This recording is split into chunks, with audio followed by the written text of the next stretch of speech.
नमस्कार, ESM info club में आप सबका एक बार फिर से स्वागत है। फ्रेंड्स, आज के इस वीडियो में हम डिस्कस करेंगे कि पूरा सर्विस करके जब रिटायर होते हैं कोई एलएमसी पर्सनल, तो आपको कौन कौन सा पेंशन लागू है और वो डिसेबिलिटी पेंशन खास करके जब आप एक्सपेक्ट करते हैं तो डिसेबिलिटी पेंशन मिलने के लिए क्या क्या क्राइटेरिया आपको फुलफिल करना पड़ेगा और कितना पेंशन मिलेगा, ये सभी चीज़ें हम आज इस वीडियो में डिस्कस करेंगे। तो जैसे कि आप स्क्रीन पर देख सकते हैं कि military disability pension rules for retirement on coloured service in 2024। इस साल में देखिए, आपको पता होगा कि 2023 सितंबर से पहले का जो रूल्स था डिसेबिलिटी पेंशन को लेकर के वो थोड़ा अलग था, और सितंबर 2023 का बाद का जो डिसेबिलिटी पेंशन के लिए रूल्स है वो पूरा ही अलग है, कम्प्लीटली डिफरेंट है। तो मैं आपको ले चलता हूँ स्क्रीन पे, जहाँ पे आप देख सकते हैं। यहाँ पे आप देखिए कि डिसेबिलिटी पेंशन का जो मेन मुद्दा है कि आपको डिसेबिलिटी का जो असेसमेंट है, आरएमबी ने जो असेस किया eight the time of retirement, उसके हिसाब से आपको डिसेबिलिटी का बेनिफिट मिलता है। पर 2023 का बाद जो रिटायर हो रहे हैं उनके लिए ये कुछ अलग ही प्रोविज़न बना है, क्योंकि इनके लिए डिसेबिलिटी पेंशन ख़त्म ही कर दिया। डिसेबिलिटी पेंशन नाम का कोई चीज़ नॉर्मल रिटायर्ड पर्सन के लिए नहीं रहा। अब आप ये नहीं बोल सकते कि मुझे डिसेबिलिटी पेंशन मिल रहा है, क्योंकि आपको डिसेबिलिटी पेंशन नहीं मिलेगा। जो चीज़ मिलेगा वही कंपेंसेशन है, और जिसका नाम है इम्पेयरमेंट रिलीफ। वो आप मंथली भी ले सकते हैं और वन टाइम लंप सम भी ले सकते हैं। तो ये जो भी आपका डिसेबिलिटी रिलेटेड इशूज़ है वो रेगुलेट होता है आपका ERN-GMO का हिसाब से। जैसे कि इससे पहले 2023 से पहले का जो पेंशन है वो रेगुलेट होता था ERN-GMO 2008 के हिसाब से, और अब होता है ERN-GMO 2023 के हिसाब से।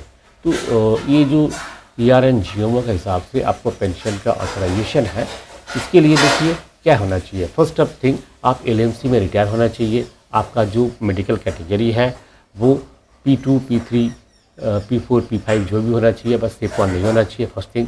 सेकेंड थिंग, आपका disability attributable and aggravated by military service होना चाहिए, और आपका जो disability at the time of retirement है मिनिमम 20% होना चाहिए।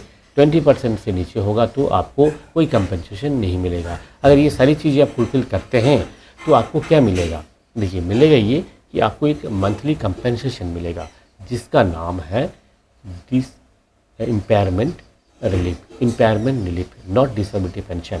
और इसका ऊपर पहले क्या था, जब डिसेबिलिटी एलिमेंट था आपको DR भी मिलता था, क्योंकि वो पेंशन था।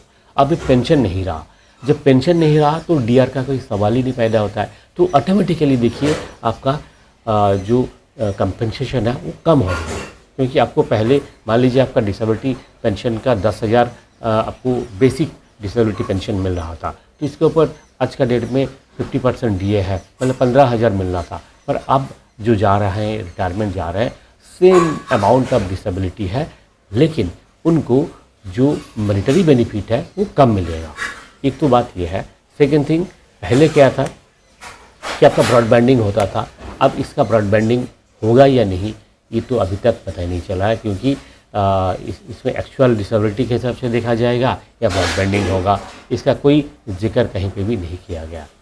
अच्छा, अब देखिए कि एंटरटेनमेंट रूल्स जो 2023 का बाद जो हुआ है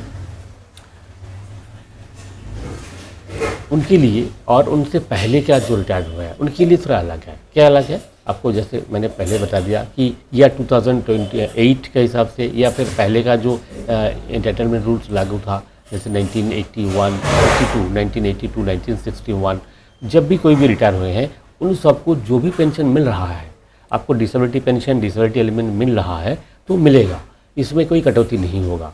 ये सबसे बड़ा एक राहत की बात है कि पहले जो पुराने जो पेंशन ले रहे हैं उनका कोई चेंजेस नहीं है। जो 2023 सितंबर का बाद से पेंशन जा रहे हैं उनके लिए केवल ये चेंजेस है, उनके लिए कोई डिसेबिलिटी एलिमेंट नहीं है, खास करके जो रेगुलर रिटायरमेंट जा रहे हैं।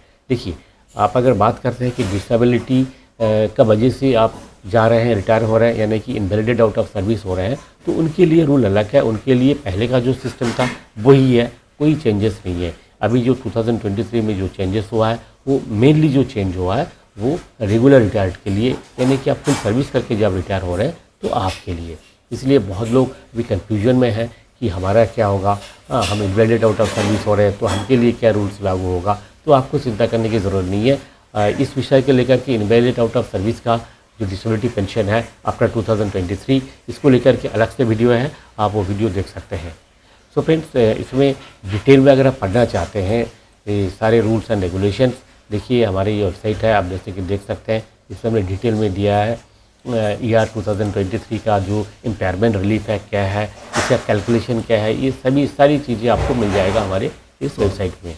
ठीक है, आप ये सब इन्फो क्लब वेबसाइट का जो एड्रेस आप देख सकते हैं नीचे, आप ये फॉलो करके आप डिटेल में जानकारी ले सकते हैं। इसका देखिए कैलकुलेशन आप देख सकते हैं। इम्पेयरमेंट रिलीफ पर 100% होने से क्या होगा, 30/100 ये होगा। हाँ, और आपका जो असेसमेंट है इसके हिसाब से आपका कम्यूटेशन फैक्टर क्या होगा, ये सारी चीज़ें आपको यहाँ पे मिल जाएगा। ओके, सो फ्रेंड, इसी तरह का इम्पॉर्टेंट इन्फॉर्मेशन पाने के लिए आप हमारे ESM info club YouTube channel देखते रहिए और पढ़ते रहिए ESM इन्फो क्लब का वेबसाइट fujinews.com वेबसाइट, जिसमें हज़ारों ऐसे आर्टिकल्स हैं जो कि केवल और केवल मात्र आप ही के लिए है, आपका काम का चीज़ है। ठीक है, तो इसी उम्मीद के साथ फिर मिलेगा अगले वीडियो में। नमस्कार, जय हिंद, जय भारत।